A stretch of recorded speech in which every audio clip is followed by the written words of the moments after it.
Hello students, welcome to my channel. This is Roshan sir Max. चलिए my dear student, mock test के लिए set second upload कर देता हूं, क्योंकि ऑलरेडी मैंने सेट 1 अपलोड कर दिया था। अगर किसी स्टूडेंट्स को नहीं मिल पाया है तो आप जाकर वीडियोस में चेक कर सकते हैं। आज हम सेट सेकंड 2/3 आपको सिलेबस यहां से मिलेगा।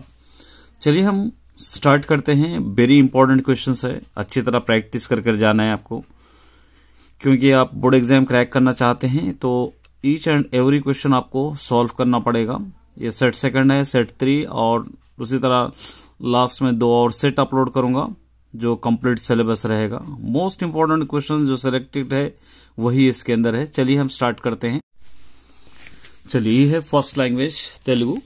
लेसन्स है नगर गीतम, भाग्योदयम, शतक मधुरिमा, लक्ष्य सिद्धि और उपवाचकम से है अरण्यकांड, किष्किंधा कांड। देखिए यहाँ पर एक पैराग्राफ दे रखा है। यहाँ पे अప్పుడప్పుడే निद्रा కుపర్కమిస్తున్న జటావాయుని आपको दे रखा है और इसके क्वेश्चंस यहाँ पे జటావాయుని రావణుని ఎందుకు ఎదిరించాడు, జటావాయుకి సీతాదేవికి అర్ధనాదాలు ఎప్పుడు వినబడతాయి, సీతాదేవి ఎందుకు ఆక్రందించింది, పై పేరాలో పోరు ఎవరి మధ్య జరిగింది, పై పేరాలో నిజాయితీలు గుర్తించండి, आपको लिखना है।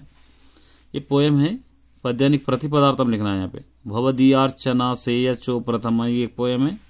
यहाँ पे घनु वाडवडगु वेडु त्याग, ये एक पोएम है। दोनों का प्रतिपदार्थम आपको लिखना है। फिर यहाँ पे देखिए एक पैराग्राफ दे रखा है। पैराग्राफ देखिए फिलअप दे रखा है। स्वरम अंटे डैश उच्चारण समयंलो ప్రకటింపజేసే స్వరం కలగడానికి కారణం ఏమి, यहाँ पे उन्हीं కలగడానికి కారణం, उच्चारण మార్పు కలగడానికి కారణం ఏమి, आपको लिखना है।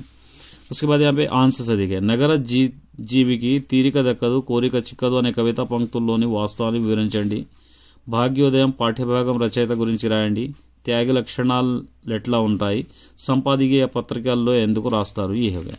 लॉन्ग में देखिए నేటి నగర జీవితంలో గల అనుకూల ప్రతికూల అంశాలను వివరించండి, శతక పద్యాల్లోని నీతులు విద్యార్థుల జీవితాలను తీర్చిదిద్దుతాయని సమర్థిస్తూ రాయండి, మీ చుట్టూ ఉన్న సమాజంలో నెలకొన్న మూఢ నమ్మకాలను పారదోలడానికి మీరు ఏం చేయగలరు।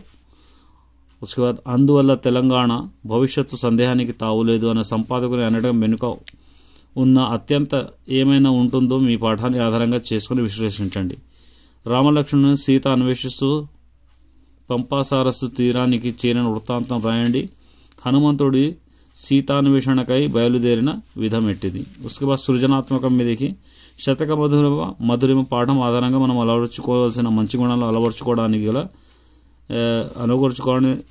కూడని గుణాలను వివరిస్తూ మిత్రునికి లేఖ రాయండి, మన పరిసరాల శుభ్రత కోసం అందరూ కృషి చేయాలని తెలిపేటట్లు కరపత్రాన్ని రాసి ప్రదర్శించండి। उसके बाद यहाँ पे देखिए पार्ट बी है। ये पार्ट बी में ये ओन सेंटेंसेस लिखना है। పద్మ వ్యూహం ఏకతాటిపై, ये బతుకమ్మ పండుగ నాడు విధుల్లో సందడి ఎక్కువగా ఉంటుంది, సందడిగా इसका मीनिंग आपको लिखना है। త్రాగడానికి సైతం నీరు దొరకక వేసవి ప్రజలు కలగండ్లు పాలయ్యే, కలగండ్లు इसको అర్థాన్ని लिखना है। దళితులు ఉన్నతి కోసం శ్రమించాలి, ఉన్నతి इसका పర్యాయపదం लिखना है। దానవులు అసురుడు ధనుజులు इसका పర్యాయపదం लिखना है। చిత్తము అన్న దాని నానార్థాలు लिखना है। స్కందము का నానార్థాలు लिखना है। పట్టము जनसंख्या ఎక్కువ इसका विकृति आपको लिखना है। और इसका शूरी का मनवड़ो अने इसको व्युत्पदार्थम पदम लिखना है। उसके बाद यहाँ पे देखिए दिव्या शतम, इसको प्लस लगा के आपको लिखना है। अत्याद्भुतम कौन सा संधि है आपको लिखना है। संक्षेम पथकालु समासम लिखना है। सत्योक्ति, इसको समासम विग्रह वाक्यम रासिच्य पदाన్ని గుర్తించండి लिखना है। चरम बोवु ఊదులకే రాజు जमन श्री काళహస్తి, इसके अंदर छंदस्सु చెందినదో लिखना है। कौन सा ये పద్యపాద ఛందస్సు। ఆట వెలిది పదంలో 2-4 పాదాల్లో ఉండే గణాలు आपको लिखना है।